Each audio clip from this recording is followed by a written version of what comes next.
السلام علیکم ورحمۃ اللہ وبرکاتہ۔ نحمدہ و نصلی علی رسولہ الکریم۔ بسم اللہ الرحمن الرحیم۔ حضرت ابو بکر بن مجاہد عراق کے مشہور قاری تھے، جہاں لوگ ذوق و شوق سے قراءت و تجوید کی تعلیم حاصل کرنے آتے تھے۔ انہی کی درسگاہ کے ایک متعلم نے، ایک پڑھنے والے نے یہ واقعہ بیان کیا کہ میرے استاذ محترم یعنی شیخ ابو بکر بن مجاہد کے پاس پھٹے پرانے کپڑے پہنے ہوئے ایک بوڑھا شخص آیا۔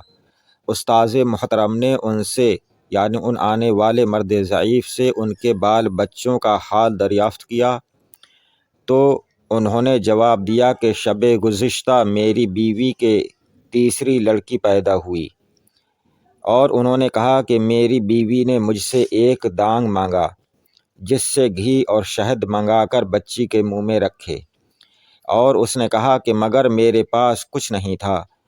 اسی فکر میں کہ میں کس طرح سے اپنی بیوی کی خواہش پوری کروں، اپنی بیٹی کے لیے اس کا انتظام کروں، میں اسی فکر میں پریشان رہا۔ آخر شب میں مجھے نیند آئی تو خواب میں حضور نبی اکرم صلی اللہ علیہ وسلم کی زیارت سے شاد کام ہوا۔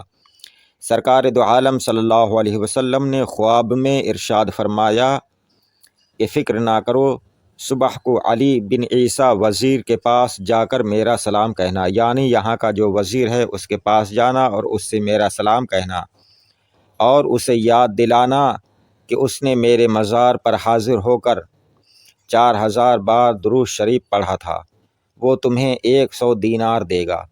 قاری ابو بکر بن مجاہد نے ضعیف مرد کی بات سن کر کہا کہ یقیناً اس میں کوئی بڑا فائدہ ہے۔ چنانچہ قاری ابو بکر بن مجاہد نے سبق پڑھانا بند کر دیا اور اس مرد ضعیف کے ہمراہ فوراً وزیر کے پاس گئے۔ وزیر کے پاس جب پہنچے تو وزیر نے قاری ابو بکر کے ہمراہ ایک نئے شخص کو دیکھا تو پوچھا کہ یہ کون صاحب ہیں جو آپ کے ساتھ آئے ہیں؟ قاری ابو بکر نے کہا وزیر سے کہ آپ خود انہیں نزدیک بلوا کر ان سے دریافت کر لیں کہ وہ کون ہیں۔ علی بن عیسیٰ وزیر نے فرمایا کہ شیخ صاحب آپ کون ہیں اور کیا بات ہے، یعنی کس لیے یہاں آئے ہیں؟ تو اس مرد ضعیف نے کہا کہ میری 2 لڑکیاں پہلے سے تھیں، شب گزشتہ ایک تیسری بچی پیدا ہوئی ہے، اور میری بیوی نے گھی اور شہد کے لیے مجھ سے ایک دانگ مانگا ہے۔ دانگ دینار کا چوتھائی حصے سے بھی کم ہوتا ہے اشرفی کا۔ اس بزرگ نے کہا کہ مگر میرے ہاتھ میں کچھ بھی نہیں تھا، میرے پاس کچھ نہیں تھا۔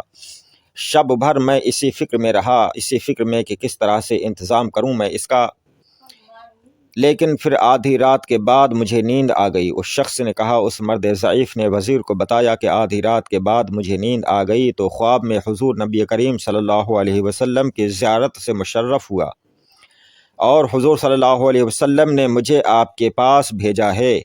اس مرد ضعیف نے وزیر سے کہا، اور اس نے کہا کہ اور اللہ کے رسول صلی اللہ علیہ وسلم نے فرمایا کہ اس علامت کے ساتھ کہ علی بن عیسیٰ نے میری قبر پر 4000 درود پڑھا ہے، یہ حال اس سے بیان کرو، اس سے تم کو 100 دینار ملیں گے۔ وزیر علی بن عیسیٰ یہ سن کر رونے لگا، اس کی آنکھوں سے آنسو برسنے لگے، اور اس نے کہا کہ اللہ اور رسول نے سچ فرمایا، میرا یہ عمل اللہ اور رسول کے سوا کوئی نہیں جانتا، یقیناً تم نیک انسان ہو۔ اور پھر اس کے بعد وزیر نے اپنے غلام کو حکم دیا، اپنے غلام سے کہا کہ دینار اور درہم کی تھیلی لے کر آؤ۔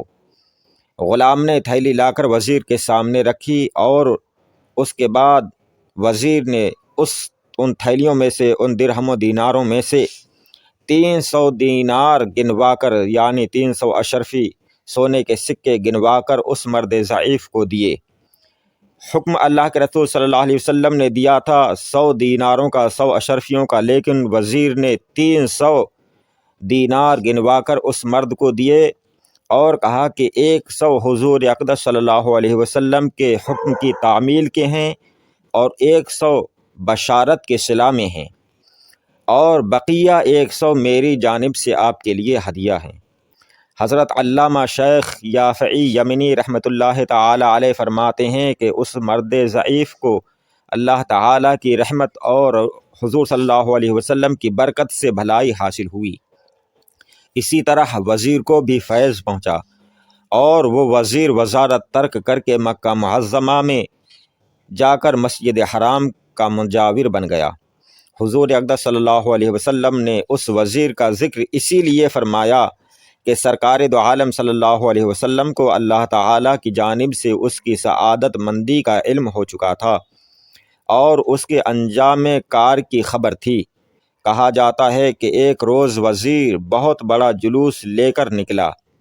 جو باہر سے لوگ آئے ہوئے تھے اس وقت شہر میں، ان لوگوں نے کسی سے پوچھا کہ یہ کون ہے وزیر کے بارے میں، جو لوگ نہیں جانتے تھے باہر کے اس وقت شہر میں آئے ہوئے تھے۔ تو وزیر اپنا بہت بڑا جلوس لیے ہوئے نکالے ہوئے جا رہا تھا۔ پردیسی لوگوں نے پوچھا کہ یہ کون ہے؟ ایک عورت نے ان لوگوں کی یہ بات سن لی تو ان لوگوں سے کہا کہ کب تک پوچھتے رہو گے یہ کون ہے، یہ کون ہے؟ یہ ایک ایسا بندہ ہے جو خدا کی نظر سے گر گیا تو اس بلا میں گرفتار ہو گیا۔ وزیر نے یہ سنا تو اسی دن وزارت ترک کر دی اور مکہ معظمہ میں جا کر مجاورت اختیار کر لی۔ سبحان اللہ۔ اللہ تعالی ہم سب کو نیکوں کی صحبت نصیب فرمائے۔ آپ حضرات ہمارے چینل کو سبسکرائب کریں۔ السلام علیکم، خدا حافظ۔